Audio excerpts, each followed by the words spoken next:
Então, olha só para facilitar a marcação das forças, eu removi a coroa D que estava aqui nessa região, indicada por essa chaveta, e eu também mudei um pouco o ângulo de visualização do desenho. Daí, só para vocês não terem que lidar com a minha letra feia, eu coloquei essas letras bonitas aí, estilo os Angelos Brothers. Então eu vou fazer a constatação no sentido de torque de cada elemento, e eu vou marcar os torques na cor amarela, seguindo a mesma cor que eu usei para marcar as potências. Porque vocês sabem muito bem que as potências podem ser perfeitamente expressas através dos torques e das respectivas rotações dos elementos. Olha lá, a gente sabe que nos elementos motores, torque e rotação têm sentidos contrários e, por sua vez, nos elementos movidos, os torques e as rotações têm mesmo sentido. Então nós vamos começar aqui sabendo que o fluxo de potência entra pelo eixo número 1, que é o eixo de entrada. Isso faz com que o pinhão cônico seja motor. E isso faz com que o torque nele seja contrário à sua rotação. Então aqui é o torque A. Agora, na coroa cônica, pelo fato dela ser movida, o torque em B vai ser no mesmo sentido da rotação. Assim como o eixo 1, 3 e 4, o eixo 2 também tem que estar em equilíbrio estático. E o eixo 2 tem dois elementos de transmissão de potência: a engrenagem cônica B e a engrenagem cilíndrica de dentes retos C. Obviamente, todos os elementos que estão no mesmo eixo têm que ter o mesmo sentido de rotação. Então, se a engrenagem B é movida, a engrenagem C tem que ser motora. E a somatória de torques nesse eixo tem que ser igual a zero. Nesse eixo não, em todos os outros eixos. Isso permite que a gente constate que o torque na engrenagem C, que é motora, é contrário à sua rotação. Muito bem, você sabe que a engrenagem C está conjugada com a engrenagem D. E só para que você pudesse visualizar o eixo 3 completo, eu apaguei da sua visão a engrenagem D. E a gente sabe que a engrenagem D é uma engrenagem movida, então o seu torque é no mesmo sentido da sua rotação. E análise similar, eu digo similar em relação ao torque, pode e deve ser feita para o eixo número 3. A somatória de torques tem que ser igual a zero, então o torque da engrenagem E, que é usinada no eixo, tem que ser contrário à rotação.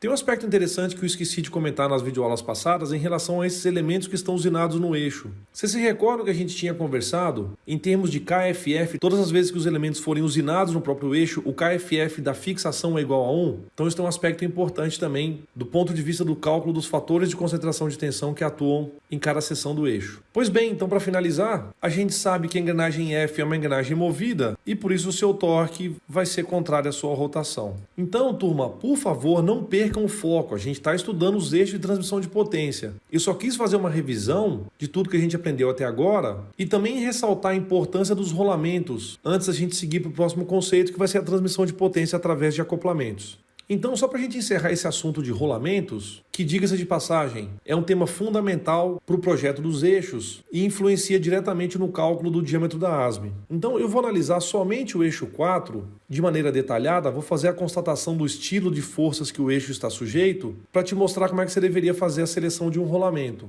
E aí, com essa análise detalhada do eixo 4, me permite ter embasamento para fazer uma análise um pouco mais rápida dos rolamentos do eixo 3, 2 e do eixo 1. Então, o que eu vou fazer agora é um diagrama de corpo livre das engrenagens E e F. E o primeiro passo do diagrama de corpo livre é separar os corpos. Então o que eu fiz? Tirei o eixo 3 e a engrenagem E, que fazem parte do mesmo corpo, e isolei da engrenagem F, removendo o seu eixo e a sua chaveta. O segundo passo do diagrama de corpo livre vem depois do primeiro passo. Claro, né? E o primeiro passo foi separar os corpos. E agora a gente vai marcar as forças recebidas, que é o segundo passo. Claro, né? Tá vendo? Eu tô entrando em loop, só repetindo as coisas. Então, para a gente marcar as forças recebidas, a gente sabe que as ECDRs têm dentes abaulados. Você se lembra que o dente tem um perfil gordinho?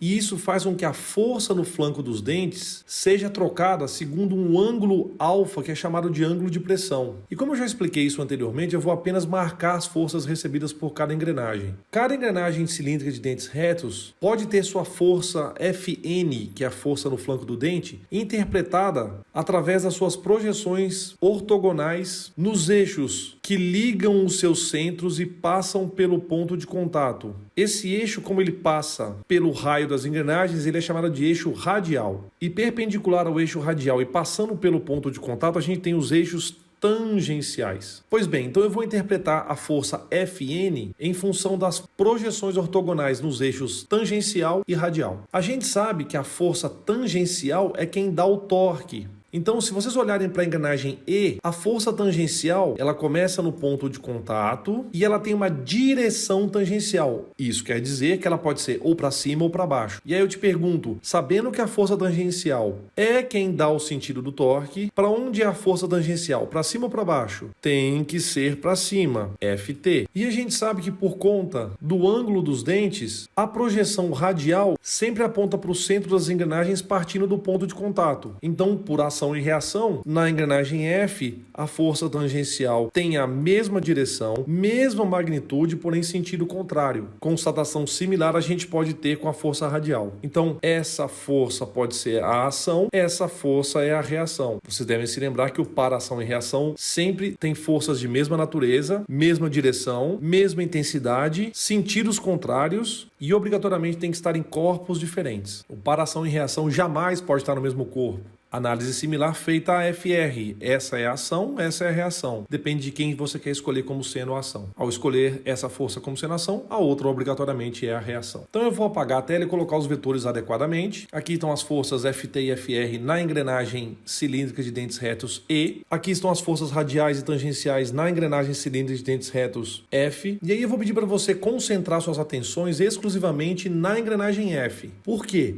Para ela estar em equilíbrio estático, o eixo tem que aplicar nela, na região que o eixo está em contato com ela, obviamente, forças que sejam contrárias a essas forças recebidas pela engrenagem F em decorrência do contato com a engrenagem E. Vocês concordam comigo? Porque do jeito que eu estou mostrando para vocês o diagrama de corpo livre, essa engrenagem estaria voando para a direita e para baixo, com uma velocidade tangencial dessa direção no sentido. Inclusive, até agora a gente só fez parte do diagrama de corpo livre desses elementos de transmissão de potência, porque a gente queria fazer isso mais rápido. Mas o ideal é você pegar o elemento e fazer o diagrama de corpo livre completo, porque a gente tem que marcar as forças que sejam recebidas por todas as interações mecânicas. E essas forças que vocês estão vendo aqui, elas são somente em decorrência do contato de F com E. Mas você se lembra que aqui dentro eu tenho o eixo de transmissão de potência. Então, aqui no centro da engrenagem F, o eixo aplica forças contrárias às forças FR e FT que a engrenagem F troca com a engrenagem E. Veja que eu fiz questão de não colocar as mesmas cores. Por exemplo, para contrabalancear o FR, que é vermelho, eu utilizei uma força FR rosa. E para contrabalancear a força FT amarela, eu coloquei uma força FT laranja. Você percebeu que eu falei contrabalancear? Porque alguém desavisadamente pode achar que esses são os pares ação e reação. E eu já expliquei para vocês, por definição, par ação e reação não pode estar no mesmo corpo nunca. Desculpa se eu sou repetitivo, eu já nasci assim. O par ação e reação de FT e FR vermelho e amarelo está aqui, ó, nesse corpo FT e FR vermelho e amarelo. A engrenagem E aplica na engrenagem F, FT para baixo. Portanto, a engrenagem F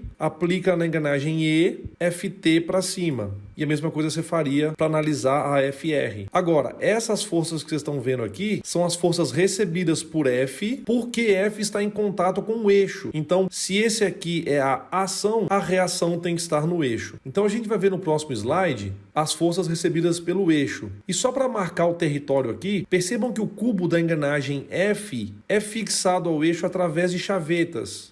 Então eu vou colocar essas forças laranja FT e rosa FR lá no centro da chaveta. Então o que você está vendo aqui é o eixo número 4 e eu vou mostrar as forças recebidas pelo eixo número 4 em decorrência do contato com a engrenagem F, justamente aqui na região da chaveta, que é onde a engrenagem F é fixada. Então eu vou te apresentar a força rosa FR para a direita e a força laranja FT para baixo. Se você prestar atenção, do jeito que eu estou te mostrando, o eixo tem vontade de sair voando para a direita e para baixo. E além disso, se você me permitir, eu vou fazer uma somatória vetorial entre essas duas forças e vou te mostrar que a força resultante, que eu chamei de Fn, é obviamente para a direita e para baixo. Quero ressaltar que eu chamei de Fn essa força porque ela é a ação ou reação da força no flanco do dente da engrenagem F. E eu combinei com vocês em videoaulas passadas que forças em dentes de engrenagem, elas são inclinadas e a gente vai chamar de Fn. Só por razões de conveniência, a gente analisa as projeções ortogonais de Fn dependendo do tipo de engrenagem. Se for engrenagem cilíndrica de dentes retos, Ft e FR. Se for uma engrenagem cilíndrica de dentes helicoidais, tem FT, FR e a força axial. Enfim, o que aparece no eixo é uma força Fn inclinada, que tem projeções para a direita e para baixo. Agora, eu quero que vocês constatem que essa força Fn, ela é radial ao eixo. Por favor, quando eu falo radial é porque ela passa pelo raio dos eixos. Eu tenho infinitos eixos radiais que passam pelo raio dos eixos, então qualquer força que tiver essa inclinação, ela é uma força radial ao eixo. Em compensação, se fosse uma força nessa direção, ela seria uma força axial ao eixo. Você entende o que eu quero dizer? Eu não quero que você confunda o fato de eu chamar de força radial aqui com o eixo matemático radial de engrenagens. O fato dessa força resultante Fn ser radial é porque ela passa por uma direção que é radial ao eixo. Como a gente só tem ECDR, eu só vou ter essas forças Ft e Fr. Se tivesse uma ECDH, apareceria uma outra força axial aí também, como eu já disse. Então a gente detecta que o eixo está sujeito a essa força Fn e ele vai querer sair voando daí. Quem poderá defender o eixo? Quem não vai deixar isso acontecer? Os rolamentos. E daí vem a pergunta, qual o tipo de rolamento que eu seleciono? Então tem que ser um rolamento que seja capaz de suportar essas forças que são predominantemente radiais. Então na próxima videoaula eu vou voltar ao desenho tridimensional e vou selecionar esses rolamentos com vocês.